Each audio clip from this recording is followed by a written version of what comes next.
Former Vice President Mike Pence appeared on CNN with Wolf Blitzer and got asked about his resistance to testifying as a part of the federal investigation into January 6th, Trump, the surrounding events. And Mike Pence has been trying not to testify, not to provide the information that is necessary that would be very helpful to the special counsel Jack Smith's investigation. And it's been really aggravating to watch Mike Pence's resistance. A federal judge has ruled that Pence will have to testify and provide information about the lead up to January 6th, but on January 6th, that information is protected because he was serving as the president of the Senate at the time. And this back and forth was interesting, and we will discuss. Department Special Counsel's investigation of January 6th. As you know, a federal judge has ruled that you must testify about your conversations with President Trump up until that day. Will you testify?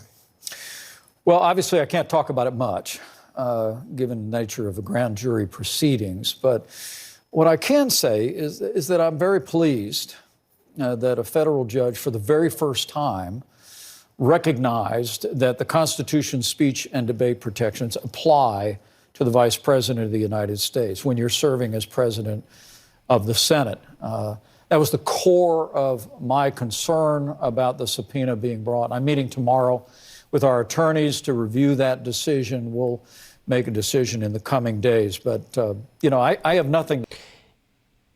He is about to say he has nothing to hide.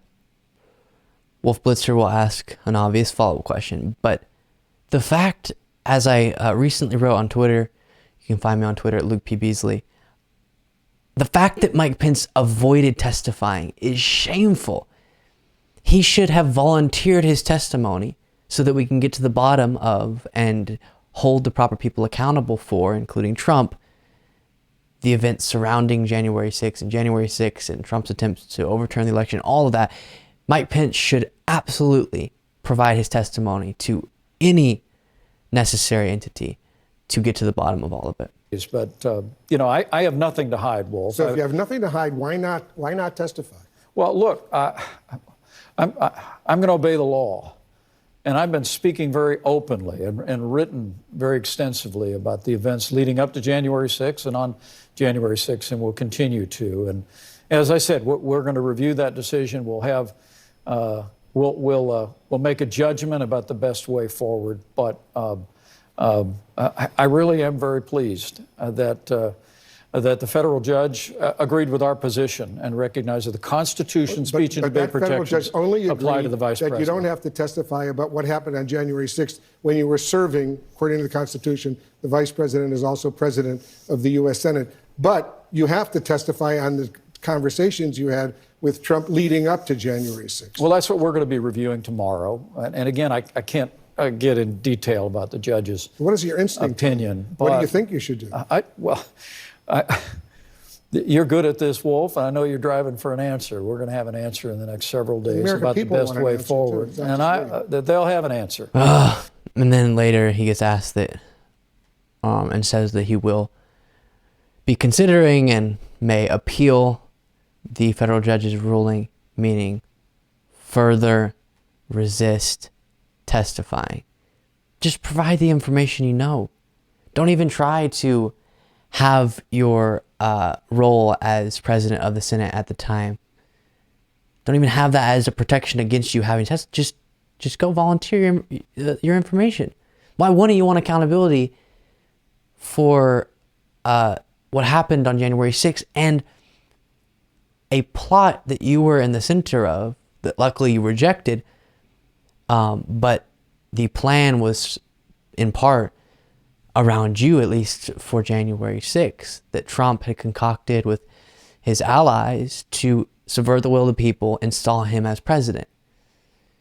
They wanted to use you in that process, and when you didn't comply, a mob was sicked on you. And still, you don't want to go and give every bit of information that you possibly can to make sure that the proper individuals are held accountable. It is really enraging, and it's been unfortunate to see the fact that on January 6th, this was the fortunate part, Pence did the correct thing. But then after he has acted so incorrectly, mildly criticizing Trump instead of aggressively, clearly, honestly speaking out against Trump, and some might say he has not at all as much as he should have. Resisting here, being a part of justice, and that is so unfortunate that he's chosen to do that for whatever reason, because he thinks he still has a chance of being in Republican politics and wants the base to still like him, or this is just his ideological slant. I don't know. But it's been so unfortunate to watch. And he really has messed up time and time again after his correct decision on January 6th. A lot of what was done after that has not been correct.